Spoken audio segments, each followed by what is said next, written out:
welcome on behalf of CME Outfitters. Thank you for joining us today for our CMEO briefcase titled Applying Patient-Centered Pain Care to Practice, a Case of Unexplained Pain Onset. Today's program is supported by an independent educational grant from Opioid Analgesic REMS program companies. I'm Melissa Weimer. I'm an associate professor of medicine and public health at Yale School of Medicine and Yale School of Public Health, and the medical director of the Yale Addiction Medicine Consult Service in New Haven, Connecticut. I'll be moderating today's briefcase. Hi, everyone. I am Jonathan Goree. I am the director of the Chronic Pain Division, the program director of the Chronic Pain Medicine Fellowship, and an associate professor of anesthesiology at the University of Arkansas for Medical Sciences in Little Rock, Arkansas, where I spend the majority of my time as a practicing interventional pain physician. Today, we hope to apply knowledge of acute and chronic pain pathways and underlying mechanisms to clinical assessment and appropriate management of pain. We'll start with a case of Gabrielle. Gabrielle is a 41-year-old female who comes in complaining of radiating low back pain. This started approximately 2 months ago and didn't have any identifiable trigger. It started as sharp shooting pain in the lower back and radiated down her hip and leg. It progressed to almost constant burning with alternating tingling and shooting episodes. This person works full-time. She recently transitioned to work from home, and she has teenage kids who are in school. During the afternoon is quite active. She has helping with her kids. She's juggling many of their extracurricular activities. Her past medical history, she has hypothyroidism, diabetes type 1, osteopenia. She's had no surgeries. She drinks socially, she tells you, and denies tobacco or any opioid use. Her medications, she is treated with insulin Lispro via a pump. She's also treated with levothyroxine, alendronate, calcium, vitamin D. She takes Tylenol and ibuprofen over the counter. This does take the edge off, but really doesn't fully resolve her pain. Potentially, this is someone who you've seen in your practice and maybe you've struggled with in the past. So thinking about this case, what type of pain pathology does Gabrielle seem to be experiencing? So I would best describe the pain she's having as a combination of both nocioplastic, nociceptive, and neuropathic pain. And the reason is because she's describing factors of neuropathic pain, such as sharp shooting pain, burning pain. She also has this pain in her low back, so it's in a joint, so that is nociceptive pain. And reasons that we may think about it as being nocioplastic would be because we don't really have a reason, identifiable trigger.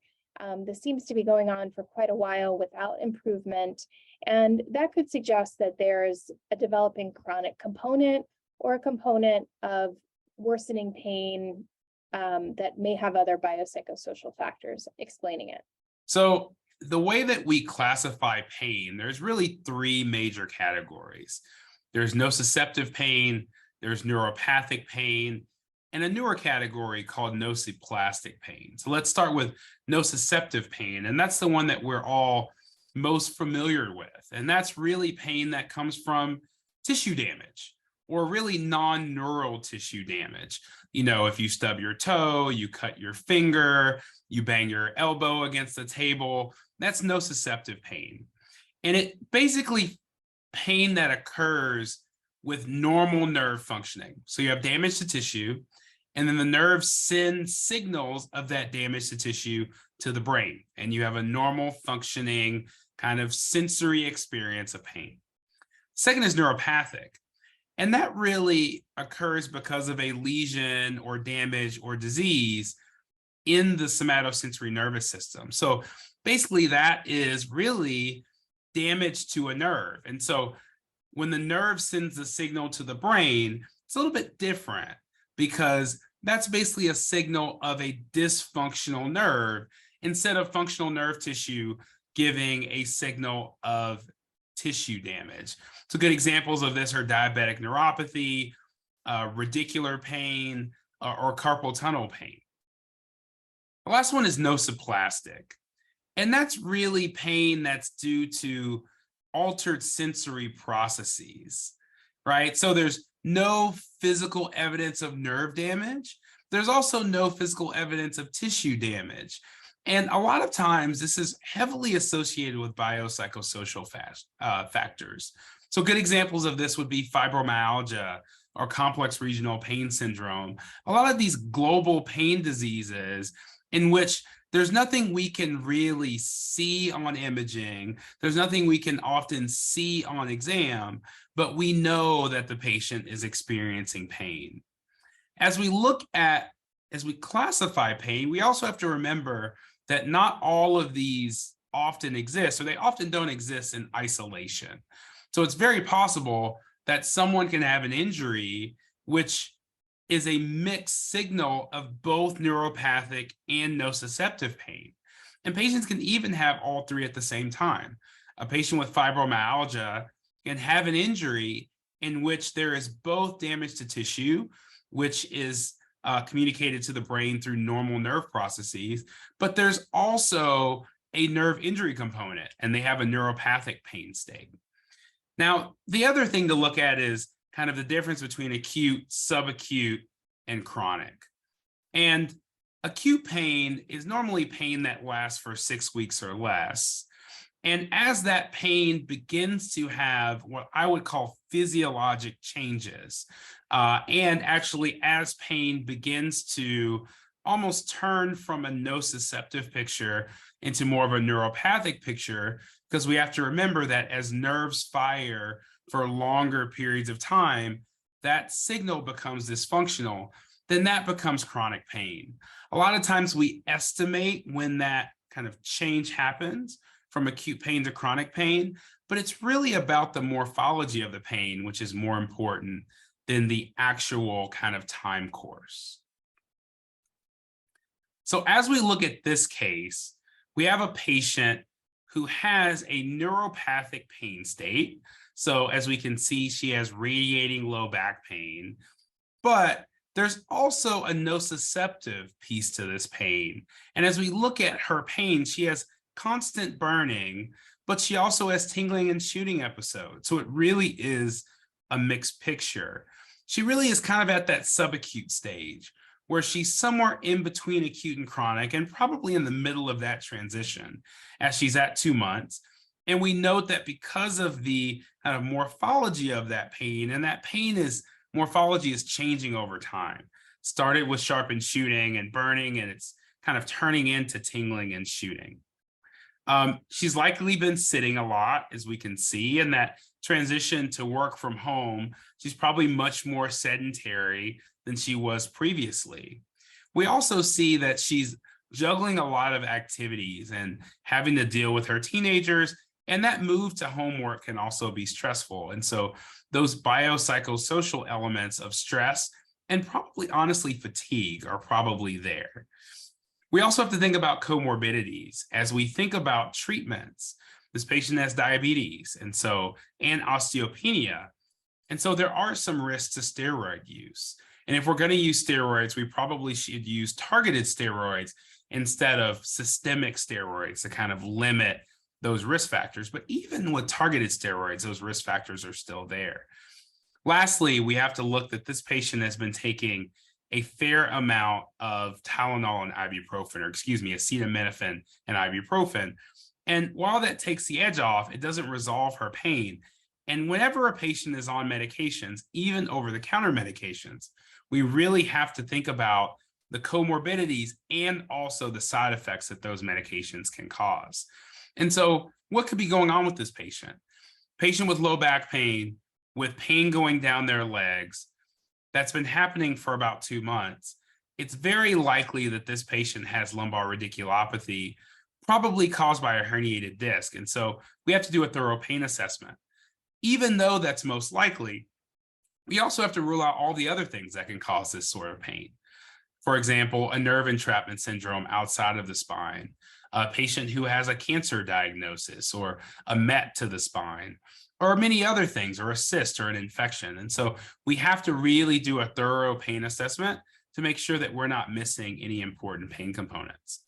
And so as we're doing that assessment, that there are a few things that we should add to the history and physical exam. Of course, every good assessment in medicine starts with a thorough history and physical, but that pain perception is really important. Really understanding the onset, because the onset can really give clues into what the etiology is, but also looking at the duration, which can change treatment. The location, the distribution, also associated symptoms, which are always important. Do patients have weakness? Do they have tripping? Do they have anything that may kind of lead us towards this being an urgent issue or an emergent issue or a red flag issue versus something that we can treat conservatively? When we look at functional status, I think it's always important to really differentiate where patients are now in comparison to their baseline.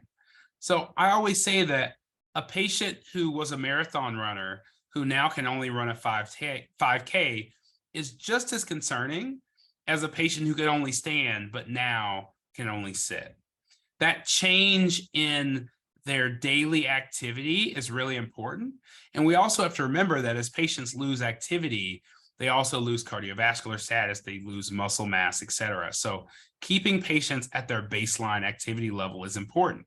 So understanding where patients were and then where they are now and making a comparison is always super important.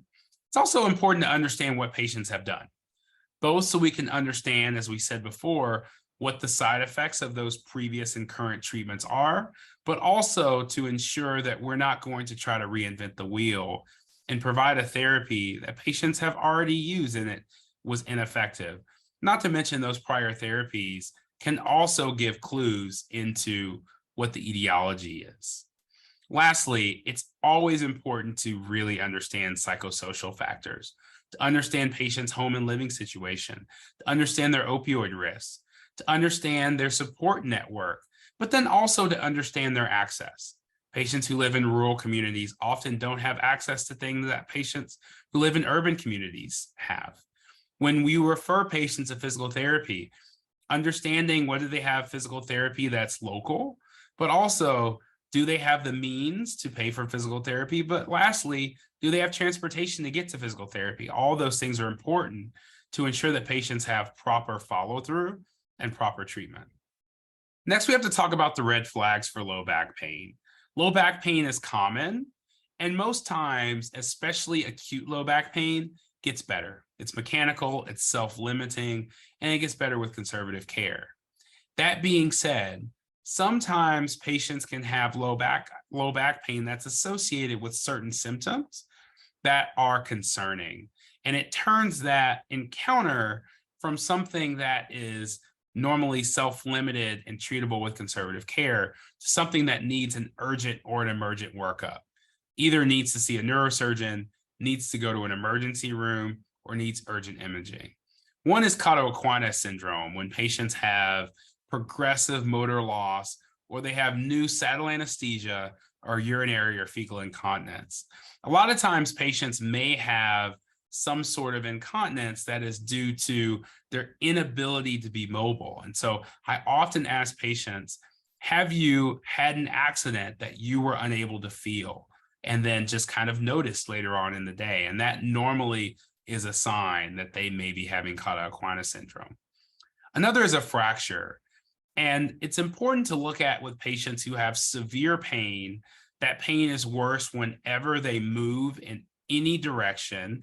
Normally happens in older patients with osteoporosis, but also can happen in patients with prolonged corticosteroid use, something to think about. Infection. Patients who've recently had a spine surgery or a procedure, an injection or an epidural, patients who are IV drug users, or patients who are on immunosuppression. And lastly, malignancy, and all the signs that we know about malignancy can also apply to back pain. Patients who've had a history of metastatic cancer, patients who've had unexplained weight loss, patients who are having night sweats, etc. All of these things are things that we should always try to look for on an examination, on a history, to make sure that patients don't need an emergent workup.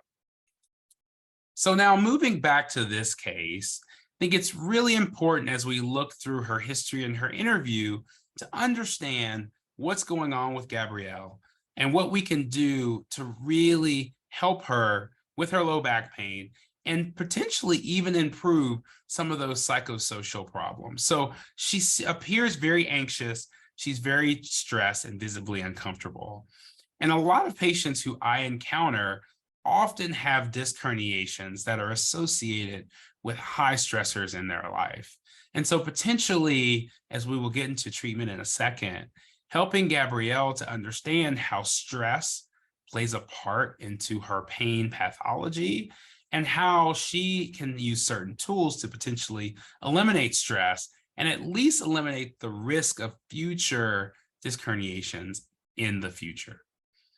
She's also shifted jobs again, and she also says she has another thing on her plate, but she can't ignore this pain anymore, and it's really starting to affect her quality of life.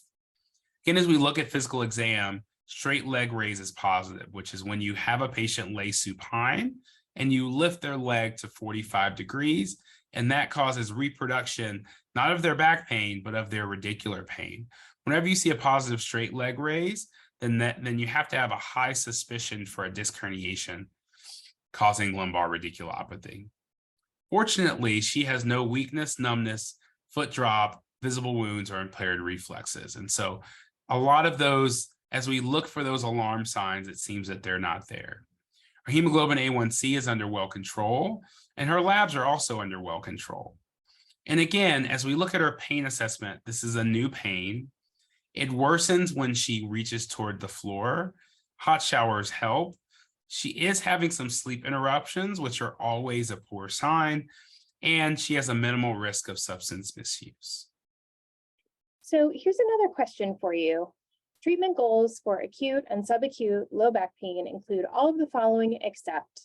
And the answer here would be A, rapid and complete pain relief. So as we look at this patient and we start thinking about treatment of her low back pain, it's really important to look at the guidelines that we currently have. And these are based on the guidelines from the ACP. And really the goal of treatment, I always think the goal of any pain treatment is return to function. I want to get patients back to their baseline, back to what they were doing. If that baseline was being able to walk 10 blocks, I want patients to get back to walking 10 blocks. If that baseline was being able to run a half marathon, I want patients to get back to running the next half marathon in their town. And also preventing that transition to chronic pain, because chronic pain is a completely different animal that's much harder to treat than acute pain. So for acute or subacute low back pain, there are non-pharmacologic treatments that often can relieve pain temporarily while the body heals. A lot of times, as we remember, acute pain is really just pain that really improves once the body heals. And so topical heat, massage, acupuncture, all can be employed in this case. If we need pharmacologic pain relief, then skeletal muscle relaxants, if the patient has a spasm component, or NSAIDs, if there's an inflammatory component, can all be helpful.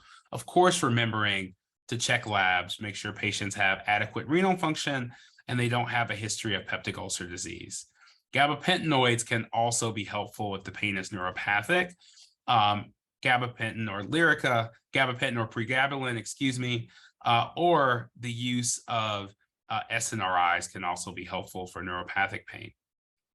For chronic low back pain, non-pharmacologic treatments, I think now it's time to move into things like physical therapy and acupuncture, kind of more functional needling techniques to increase muscle strength and to potentially help patients to get out of their kind of pain avoidant behavior, which may be contributing to their pain. Mindfulness-based stress reduction can also be helpful, not only for the short term, but the long term to reduce this patient's risk of continuing to have low back pain. Again, the pharmacologic treatments are very similar, a higher kind of Duloxetine moves up higher on the algorithm for chronic pain than it was previously in the acute pain kind of treatments. If patients fail these or these treatments can't be tolerated, then I think it's okay to start thinking about opioid therapy. But I think you have to have a real conversation with the patient about the risk and benefits. And also, as an interventional pain physician, I start to think about interventions before I move into opioids because I know that kind of the long-term risk and benefits of opioids, often the risks are higher than a one-time procedural intervention. And so as we discuss kind of the factors that are associated with the transition from acute to chronic pain, a lot of times it's using non-concordant interventions in acute low back pain that are not a part of the guidelines. So one really is starting patients on opioids.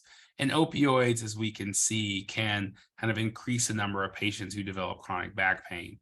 Using imaging when imaging is not required, and doing a referral really early in the process. So referring patients who have purely acute pain that has no real structural issues, no fractures, no cancer, no actual damage to the spinal canal, then those patients can often develop they're at higher risk of developing chronic low back pain. And if you look at as these factors increase, then the odds ratio of developing chronic back pain also increase. There are also a few other traits that are associated with it. There are certain genetics, patients who have multiple co-occurring pain pathologies, so patients who have neck pain and back pain, or patients who develop back pain in the milieu of fibromyalgia are more likely to develop chronic pain, and also patients who catastrophize or have fear avoidant behaviors, a history of interpersonal violence, a history of sexual abuse, or patients who have a history of childhood experience or adverse childhood experiences are going to be at higher risk of developing chronic pain. So let's talk a little bit about Gabrielle's specific treatment plan. We know that she's reaching the subacute stage, so I think we can really start looking at physical therapy interventions for her. And I think a real conversation about her limitations and whether she's someone who could do a full formal physical therapy program guided by a physical therapist, or someone who could do a guided PT in a box program where we provided guided exercises for her, is something that I think we should have at this point. And have an honest conversation about her limitations, because it's better for her to do PT at home than to try to schedule a physical therapy at a physical therapy clinic, but she's unable to make it because of all of her scheduling obligation. Secondly, a lot of her back pain is associated with this lifestyle change of being sedentary and working from home. And so I think a conversation about how to modify her activities and how to make ergonomic adjustments, asking her, is it possible, could she use a standing desk? Could she set a timer and potentially get up and walk every 30 minutes? Is her chair comfortable? Does she maybe need to buy a better ergonomic chair? All of these things, which not every patient has access to, but if they do, then you can make a real change in their pain, in their pain presentation by improving some of these ergonomics. The second also, or the third, is kind of looking at medications. I think she's reached a point where a gabapentinoid trial would probably be a good idea. I also think an over-the-counter trial of NSAIDs would also be helpful. I don't think we need an MRI at this point, but if her pain continues, or if she starts to develop any of those alarm signs, whether they be weakness, progressive numbness, if we get a sign that this pain is getting worse quickly, or that her symptoms are getting worse quickly, or that she's developing motor changes, then we need to get an MRI at that point. Lastly, kind of coach her through the fact that this will probably get better. I think we should definitely schedule a follow-up and then kick into higher gear if she doesn't get better. So that would include imaging. That would be potentially a referral depending on what the MRI showed. And also, if we're going to provide any medications that are mind altering, or that can be abused, we need to make sure that we counsel her on med safety. I think we all learned something today. Let's pull it all together with our SMART goals to apply in practice. After today, we hope participants will integrate understanding of underlying pain pathologies into pain assessment and treatment planning to individualize therapy and optimize outcomes. Identify red flag findings that would warrant additional evaluation in the history and/or clinical examination of patients with low back pain. Recommend first-line pharmacologic and non-pharmacologic treatment options as part of initial multimodal treatment plans for low back pain. And finally, educate patients on the risks versus benefits and safe use of pharmacologic pain treatment, including opioids if appropriate. Please be sure to check out all of our other 3 briefcase series. These activities, as well as many other educational resources for clinicians and patients, can be found online at the CME Outfitters Opioid and Virtual Education Hubs. To receive continuing education credit for completing today's activity, participants must complete the post-test and evaluation online. Thank you for participating and providing the best care to your patients. Take care.